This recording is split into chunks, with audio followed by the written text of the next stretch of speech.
नमस्कार दोस्तों। न 3 में रहे न 13 में हिंडनबर्ग रिपोर्ट ने गौतम अडानी की किस्मत में ऐसा पलीता लगाया कि 1 महीने से उन्हें हर रोज दिन में चांद तारे दिख रहे हैं। आज से ठीक 1 महीने पहले यानी पिछले महीने की 24 तारीख को अडानी समूह के खिलाफ हिंडनबर्ग की रिपोर्ट आई थी। तब गौतम अडानी दुनिया के अमीरों के लिस्ट में नंबर 3 पर थे, टॉप 3 में थे। हिंडनबर्ग रिपोर्ट के खुलासों के बाद शेयर बाजार में अडानी के लुढ़कने का जो सिलसिला शुरू हुआ है वो थमने का नाम ही नहीं ले रहा है। अडानी साहब की कंपनियों के शेयर बाजार में हर रोज हिचकोले खा रहे हैं। नतीजा ये हो गया कि हर रोज हजारों करोड़ स्वाहा होते चले गए और गौतम अडानी साहब नीचे की तरफ धड़ाम धड़ाम धड़ाम होते चले गए। आज की बात करें तो गौतम अडानी अमीरी के लिस्ट में लुढ़कते लुढ़कते लुढ़कते 27वें नंबर पर आ गए हैं। 27वें नंबर पर फोर्ब्स के ताजा आंकड़ों के मुताबिक अडानी की हैसियत अब $40 बिलियन यानी 3,31,000 करोड़ के आसपास रह गई है, जो आज से ठीक 1 महीने पहले यानी पिछले महीने की 24 तारीख के पहले $121 बिलियन यानी लगभग 10 लाख करोड़ के आसपास थे। मतलब 10 लाख करोड़ से 3 लाख करोड़ पर आ गए हैं अडानी साहब। अडानी का यह हाल महज 21 ट्रेडिंग डे में हुआ। शनिवार रविवार को आप जानते हैं बाजार बंद होता है। 21 दिन में 3 नंबर से 27 नंबर पर। 1 महीने पहले हिंडनबर्ग ने अपनी रिपोर्ट में यह दावा किया था कि अडानी ग्रुप के शेयर्स 85% तक ओवर वैल्यूड है। तब अडानी ने हिंडनबर्ग की 106 पन्ने की रिपोर्ट के जवाब में 413 पन्ने जारी कर दिए थे। अडानी के सीएफओ साहब ने तिरंगा के सामने खड़े होकर हिंडनबर्ग की रिपोर्ट को भारत पर हमला बताते हुए वीडियो जारी कर दिया। चैनलों पर चलने लगा भारत पर हमला, राष्ट्रवाद के लिफाफे में वो बयान।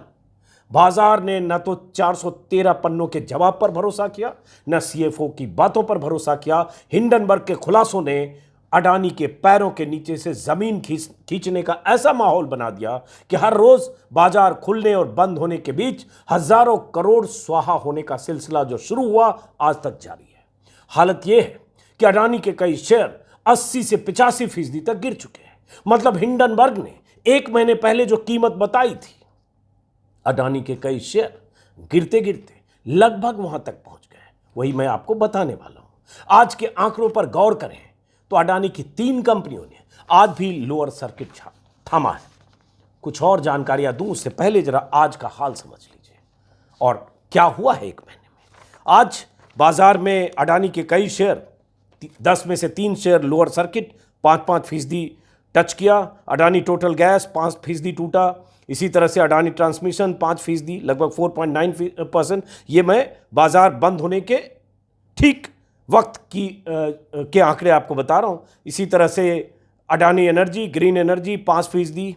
इसी तरह से अडानी पावर 5%, अडानी एंटरप्राइजेज 5%। ये सारे शेयर आज भी टूटे और ये सिलसिला रुक नहीं रहा है।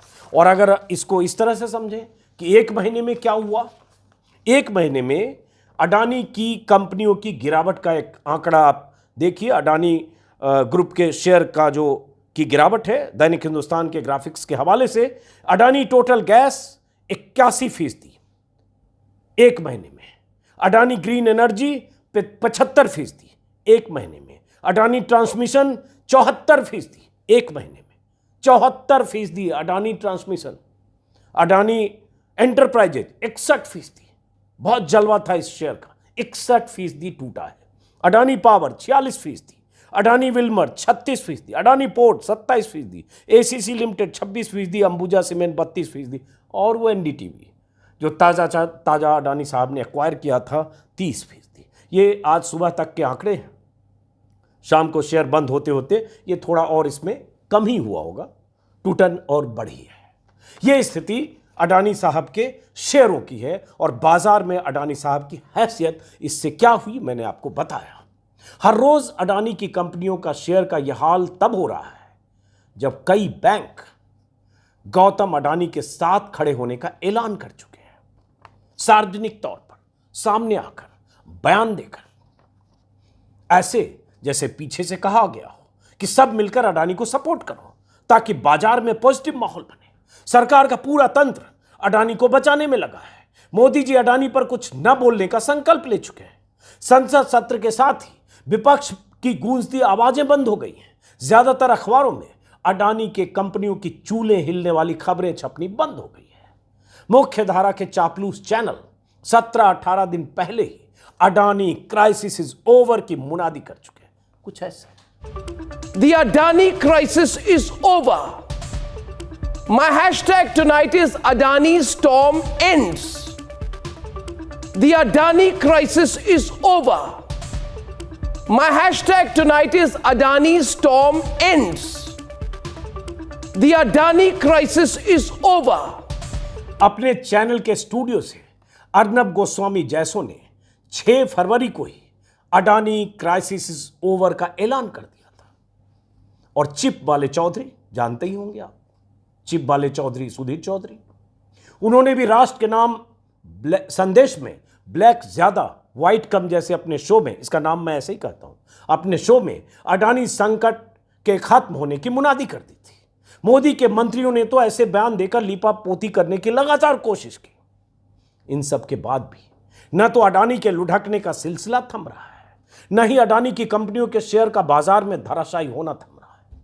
देश के ज्यादातर अखबारों और चैनलों ने तो मान लिया कि अडानी पर हमला देश पर हमला है, क्योंकि अब मोदी जी भी अगर चुप है तो हम क्यों बोले, इसलिए सब चुप हो गए। लेकिन ब्लूमबर्ग और फोर्ब्स जैसी विदेशी अखबार और पत्रिकाओं ने हर रोज कोई न कोई खुलासे करने का सिलसिला जारी रखा है। कभी दुबई में रहने वाले गौतम अडानी के बड़े भाई विनोद अडानी के गोरख धंधे के बारे में खुलासे कर रहा है, तो कभी अडानी के शेल कंपनियों के जाल और हेराफेरी के बारे में बड़ी बड़ी रिपोर्ट छाप रहा है।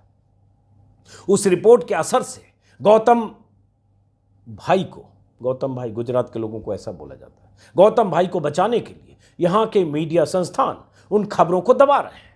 चैनलों से तो गौतम अडानी उसी दिन गायब हो गए जिस दिन पीएम मोदी ने संसद में अडानी पर सवालों का जवाब देने की बजाय एक अकेला आदमी वाला जुमला छोड़ दिया। एक अकेला आदमी के पीछे कितने लगे। संसद में मोदी अडानी भाई भाई जैसे नारों की गूंज के बीच मोदी दोनों सदनों में 90 मिनट का भाषण सुना गए, लेकिन अडानी का नाम लेना भी जरूरी नहीं समझा। उसी दिन से चैनलों ने इशारा समझ लिया कि अब अडानी पर तो थोड़ा बहुत जो दिखा रहे थे, थोड़ा बहुत इतना सा, वो भी अब नहीं दिखाना है। तो क्या आप भी मान लेंगे कि Adani crisis over, Adani crisis is over, जैसे अर्नब जैसे चाटुकार ने मान लिया या कह दिया? कोई वजह होगी। यही तो सरकार चाहती है, यही तो अडानी चाहते हैं कि आप लोग मान लें अडानी क्राइसिस इज ओवर। लेकिन क्या बाजार इनके चाहने के बाद भी झटके पर झटके देना बंद कर रहा है? नहीं। विदेशी अखबारों की खबरें न तो अडानी को सोने दे रही हैं, न ही अडानी पर भरोसा करके हजारों करोड़ उनकी कंपनियों में निवेश करने वालों को सोने दे रही है। तभी तो बाजार गिर रहा है, तभी तो हजारों करोड़ हर रोज डूब रहे हैं। अमेरिका से लेकर ब्रिटेन तक के अखबारों में जानकारियां जो सुर्खियां बनकर छप रही हैं, वो हैरान करने वाली है। उससे ज्यादा हैरान करने वाली है सरकार की तरफ से लगातार चुप्पी। खबरें लगातार आ रही है, बीते 5-6 दिन में एक से एक खुलासे हुए हैं, लेकिन वो खुलासे न तो किसी चैनल पर पट्टी टिकर की शक्ल में भी दिख रहा होगा आपको। सरकार की तो बात ही छोड़िए, अखबार में कुछ अंग्रेजी अखबार में मिंट और एक्सप्रेस में कभी छिटपुट कुछ खबरें छप रही है, लेकिन हर जगह एकदम ऐसा लगता है ब्लैकआउट है। लेकिन बाजार और बाजार में निवेशक कहीं न कहीं उन खबरों पर नजर भी रख रहे हैं। हिंडनबर्ग के खुलासे कहीं न कहीं उन्हें इस कदर बेचैन कर रहे हैं कि बाजार से धीरे धीरे कुछ पैसे निकाले जा रहे हैं और उसका नतीजा ये हो रहा है कि बाजार नीचे की तरफ लगातार लुढ़कता जा रहा है। कई खबरें जो हाल में 4-5 दिनों में छपी चुकी, मैं भी वीडियो कई दिन बाद आज अडानी पर बना रहा हूं, शायद आपकी नज़र पड़ी होगी, लेकिन चूंकि 1 महीना हो चुका है, आज ही 24 से 24, तो एक बार 3-4 दिन की जो बड़ी खबरें आई थी वो, जिसमें एक विनोद अडानी को लेकर एक बड़ी रिपोर्ट छपी थी, जिसमें विनोद अडानी के हवाले से के बारे में कहा गया कि कि विनोद अडानी किस तरह से अडानी ग्रुप के प्रमोटर के स्टेक को गिरवी रखकर रूस के सरकारी बैंक से $240 मिलियन का विनोद अडानी ने कर्ज लिया। बिजनेस की दुनिया की जो बड़ी प्रतिष्ठित पत्रिका है फोर्ब्स, उसी ने छापा था। बहुत चर्चित स्टोरी 4 दिन पहले, जिसमें एक तरह से बहुत बड़ा खुलासा था, जिसमें कहा था कि विनोद अडानी, और ये हम लोग जान चुके इतने दिन में, उसके पहले हमने नहीं सुना था इतना उनके बारे में, वो दुबई में रहते हैं, नागरिकता भी उनकी भारत की नहीं है, साइप्रस की नागरिकता है, बहुत ही जैसे लो प्रोफाइल रहते हैं, यही छापा भी था, लो प्रोफाइल रहते हैं, काफ़ी बड़े हैं गौतम अडानी से, लेकिन बहुत कुछ वो नियंत्रित करते हैं और हेरा फेरी के ज़्यादातर काम गौतम अडानी के बड़े भाई विनोद अडानी ही करते हैं, दुबई में रहते हैं, जो हिंडनबर्ग ने भी अपनी रिपोर्ट में छापा था। और उस रिपोर्ट में भी ये आया था कि हिंडनबर्ग रिपोर्ट में अडानी का नाम, गौतम अडानी का नाम 54 बार आया था, लेकिन विनोद अडानी का नाम 151 बार आया था। और उसमें भी यही कहा गया था कि जितनी शेल कंपनियां, 36-38 शेल कंपनियां चलती है मॉरिशस और दूसरे टैक्स हेवन देशों में, उन शेल कंपनियों का संचालन गौतम अडानी करते हैं, सारे गोरख धंधे उनकी जानकारी में होते हैं। यह हिंडनबर्ग रिपोर्ट का आरोप है और उन्हीं आरोपों को उसी तरह से तस्दीक कुछ विदेशी अखबारों ने भी किया है।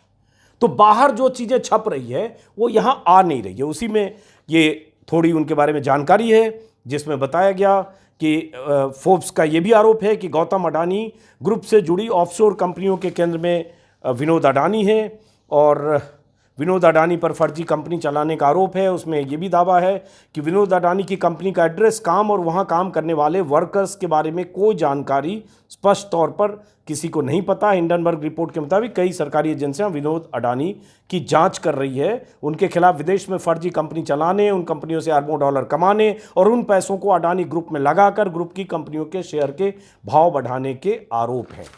ये सारे आरोप सार्वजनिक तौर पर विदेशी अखबारों के जरिए, हिंडनबर्ग के जरिए आ चुके हैं, लेकिन मोदी का रुख आप जानते हैं, चुप्पी, सरकार की चुप्पी, अब चैनलों की पूरी तरह से चुप्पी। ऐसे भी चैनल ने हिंडनबर्ग रिपोर्ट आने के बाद 6-7-8 दिन तक कहीं कोई खबर नहीं थी। 8-9 संसद में जब बवाल शुरू हुआ तब खबरें की कुछ छिटपुट चलने लगी, इधर उधर के हवाले से छिटपुट। जितनी बड़ी खबर उसका 3-4-5% ही चैनलों पर, कुछ चैनलों पर चला, वो भी अब पूरी तरह से ब्लैकआउट है। इसी बीच एक विकिपीडिया के हवाले से भी खुलासे हुए थे 2 दिन पहले, जिसमें कहा गया कि विकिपीडिया पर जो प्रोफाइल है अडानी ग्रुप का, अडानी समूह को लेकर, उसको बार बार सॉक पपिट बोलते हैं, जिसके जरिए जो पेड राइटर्स होते हैं, जो घोस्ट राइटर होते हैं, पेड राइटर होते हैं, या उनकी तरफ से ही फर्जीवाड़ा करते हैं, उन्होंने एडिट करके बार बार 40 से अधिक बार एडिट किया और पारिवारिक व्यवसायों पर 9 लेख लिखे और संशोधित किए गए। इसमें कई लेखों को संपादित किया गया और उसमें बहुत सारी ऐसी चीज़ें जोड़ दी गई और ये फर्जी अकाउंट्स के जरिए हुआ। ब्लॉग और जो ऐसे फोरम, विकिपीडिया और फेसबुक जैसे नेटवर्किंग का इस्तेमाल करके ऐसे लोग जो करते हैं फर्जी अकाउंट बनाकर, उस तरह से ये किया गया। ये एक विकिपीडिया की तरफ से आरोप लगा था और उसी दिन, जिस दिन ये खबर आई थी 40,000 करोड़, उस दिन भी अडानी ग्रुप की जो का एसेट था, नेटवर्थ, वो कम हुआ था। ये खबर आई थी। इस बीच एक LIC को लेकर खबर आई कल, जो आज इंडियन एक्सप्रेस में छपी है और अखबार में छपी होगी, नज़र मेरी एक्सप्रेस में ही पड़ी, क्योंकि LIC को लेकर लगातार ये बात की जा रही थी कि LIC जैसी सरकारी संस्था जिसमें लोगों का पैसा लगा है, पेंशन है, इंश्योरेंस है, LIC ने पैसा अडानी में लगाया और LIC का पैसा अगर डूब रहा है या नुकसान हो रहा है, उसकी भरपाई कौन करेगा, चाहे बैंक हो, LIC हो। इसको लेकर बहुत सवाल उठे और संसद में भी जितने बवाल हुए उसके केंद्र में LIC भी था। LIC की तरफ से कहा गया कि हमने जितना पैसा लगाया 30,000 करोड़ करीब करीब, उससे ज़्यादा मुनाफे में, काफ़ी ज़्यादा मुनाफे में हम अब भी हैं। सरकारी चैनलों पर, सरकारी चैनल मतलब मोदी समर्थक निजी चैनलों पर भी यही नैरेटिव गढ़ा गया कि ये जो लोग कह रहे हैं LIC का पैसा डूबेगा, दरअसल वो गलत बयानी कर रहे हैं, वो अफवाह फैला रहे हैं। LIC ने 30,000 करोड़ खर्च किए, 85,000 करोड़ तक हो गया, अभी भी 40,000 या 50,000 करोड़ है, मतलब अभी भी फायदे में है। लेकिन उस फायदे से जो टॉप एंड था, वहां से जो वहां तक आया नुकसान था। लेकिन अब क्या हुआ,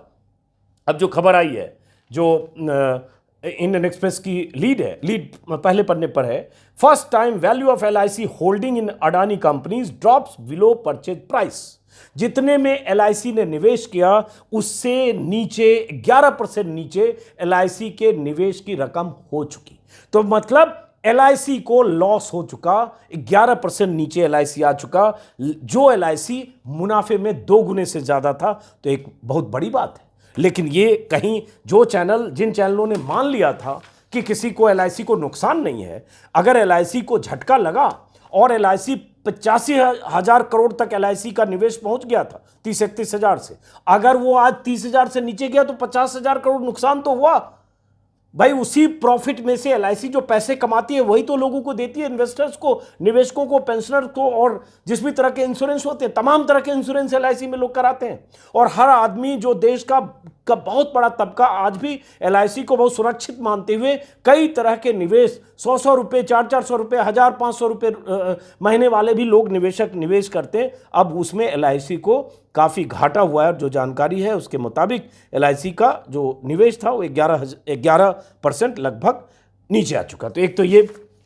खबर है जो अभी लगभग 30,000 करोड़ के आसपास LIC का निवेश था, जो 26,000 करोड़ के आसपास आ गया, लगभग 10%। ऐसी और कई तरह की ऐसी जानकारी आई, जैसे ये कहा गया कि LIC के साथ साथ जो बैंक ने इन्वेस्ट किया उसमें भी बैंक को जो मुनाफा था वो मुनाफे का गैप अगर कहते हैं बहुत कम होता है तो वो फर्क आया। इस तरह से अडानी के खिलाफ या अडानी पर जो आरोप शेल कंपनियों के जरिए पैसा लगाने के लगे, उसकी जांच और बाकी पड़ताल तो कुछ हुई नहीं। लेकिन अडानी की कंपनियों के शेयर अगर लगातार गिर रहे हैं तो वो निवेशक, चाहे जितनी कंपनियां, 10 कंपनियां लिस्टेड जो बार बार मैंने स्क्रीन पर दिखाए, वो निवेशक जिन्होंने इतने दिनों तक अडानी पर भरोसा किया, इतने दिनों तक इंतजार किया, और जब 6 फरवरी को ऐलान कर दिया चैनलों की तरफ से और सबकी तरफ से कि अडानी क्राइसिस इज ओवर, क्योंकि लगा कि रिकवर करना शुरू कर रहा है, लेकिन सच यही है, तब भी हम लोग मान रहे थे कि जितना डिप अडानी का हुआ है उतना रिकवर करने में साल, 1.5 साल, 2 साल लगेंगे। लेकिन अभी तक लुढ़कने का सिलसिला जारी है। सवाल वो सब अपनी जगह हैं कि अडानी को सरकार के संरक्षण में, सरकार की सरपरस्ती में अडानी का बीते 3 साल का ग्रोथ, अडानी को देश के एयरपोर्ट से लेकर पोर्ट तक दिया जाना, नियम कायदे कानून का बदला जाना, अडानी के हितों की हिफाजत करने के लिए सरकार की नीतियों में फेरबदल,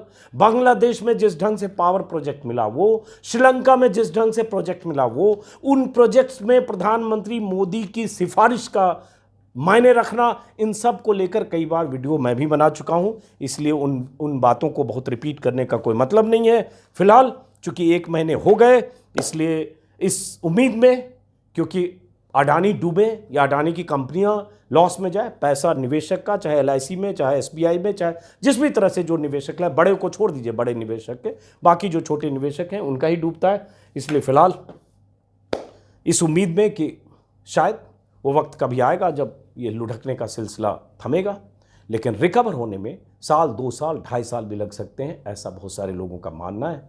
लेकिन ये हैरानी हमेशा बनी रहेगी कि सरकार ने ऐसे वक्त में जब अडानी पर 100 सवाल उठे, ऐसे वक्त में जब हिंडनबर्ग ने 88 सवाल पूछे, ऐसे वक्त में जब वो सवाल अनुत्तरित हैं जो संसद में राहुल गांधी ने पूछे, तब सरकार चुप होकर, तमाशबीन बनकर सब कुछ देख रही है, जब अडानी आज भी लुढ़क रहे हैं। तो फिलहाल इस वीडियो को खत्म करते हैं, फिर मुलाकात होगी। अगर आपने मेरे YouTube चैनल को सब्सक्राइब नहीं किया तो सब्सक्राइब करेंगे, फिर मुलाकात होगी। नमस्कार।